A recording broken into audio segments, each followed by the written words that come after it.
Hey everyone, and welcome to the Good Game Lobby Review. A young girl is on her way to becoming a witch. Grab your broom and let's glide into my review of Mika and the Witch's Mountain. Inspired by the deliveries of Kiki's Delivery Service and the cel-shaded visuals of Zelda's Wind Waker. You play as an aspiring witch who meets Oligari, the head witch of the magic school, who will determine if you become a full-fledged witch. She immediately teaches you a tough lesson by throwing you over the mountaintop, with your broom breaking your fall.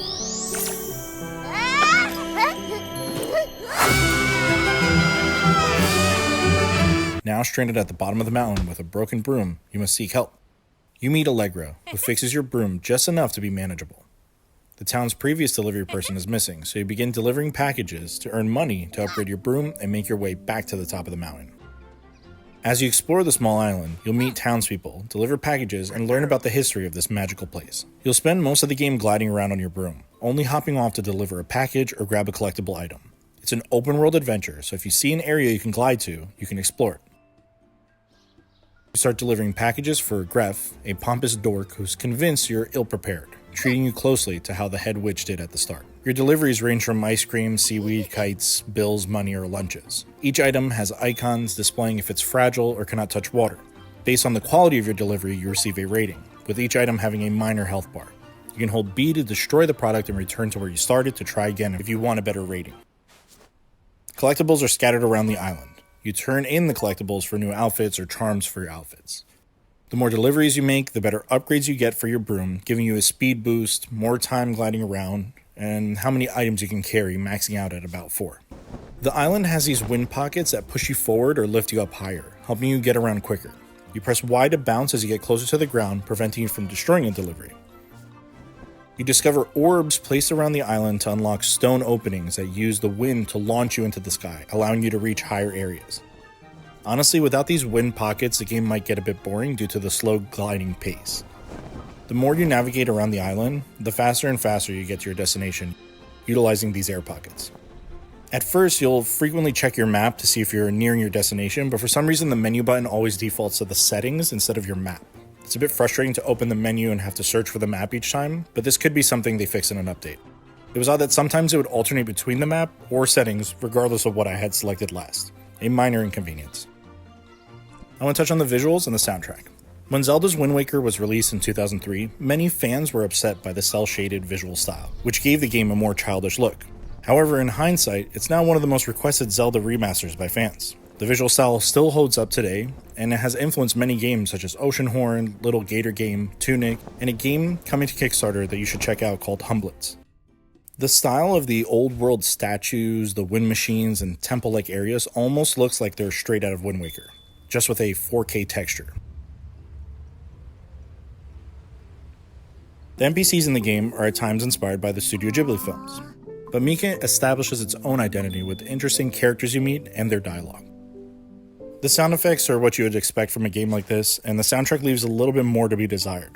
It's all average and kind of gets the job done. As you move between different areas on the island, the music will change, but it doesn't transition that smoothly. Either the song cuts out abruptly and then transitions to another, or it cuts out and reloads a minute later. Personally for me, the main theme is the best song in the game. Take a listen.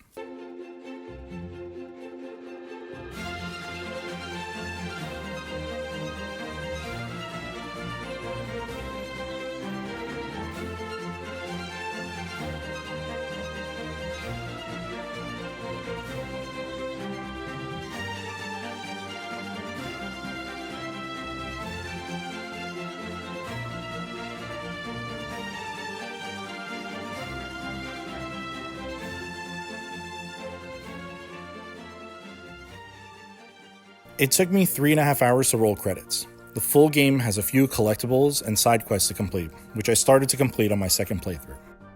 You meet some lovely characters throughout the game, supporting your witch delivery endeavor, offering support and giving positive reinforcement along the way.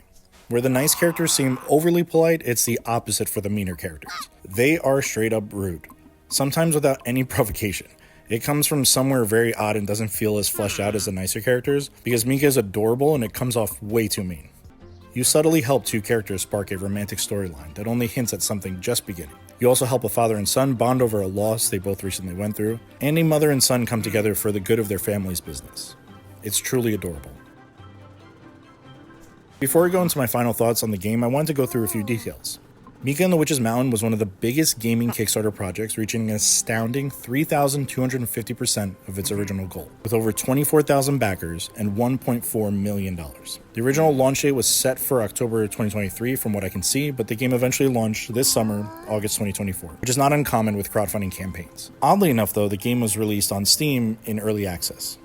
Here's a short quote from the latest public update to give context. The game is listed as early access on Steam, and we understand that may lead to confusion. The game is currently playable from start to finish with all missions and characters on both Steam and Nintendo Switch.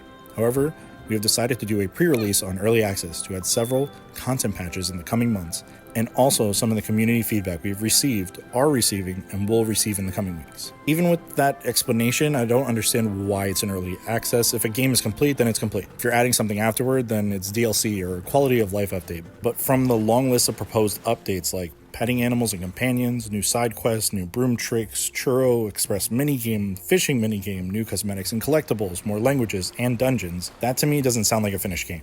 It sounds like they will update the game to complete it in the coming months, and I'm looking forward to seeing how these additions play out in the game. With what I played, it felt like a complete game. It only sounds like it'll get better. Keep in mind that the PlayStation and Xbox versions will be released at some point in the future. Mika and the Witch's Mountain is a cute, visually appealing game with easy-to-handle mechanics and a short, inspiring story. I'm interested to see how things develop until the early access banner is removed on Steam, and I'll provide a review update when that happens. So what do you think of Mika? Have you played the game, or are you looking forward to picking it up? I'd love to hear your thoughts. What was your favorite part? Did you end up backing the campaign when it was on Kickstarter? And what are you most looking forward to? Let's discuss it in the comments. Make sure to like, comment, and subscribe to see more reviews like the ones popping up on the left and right of your screen. Thank you for watching, and as always, GG.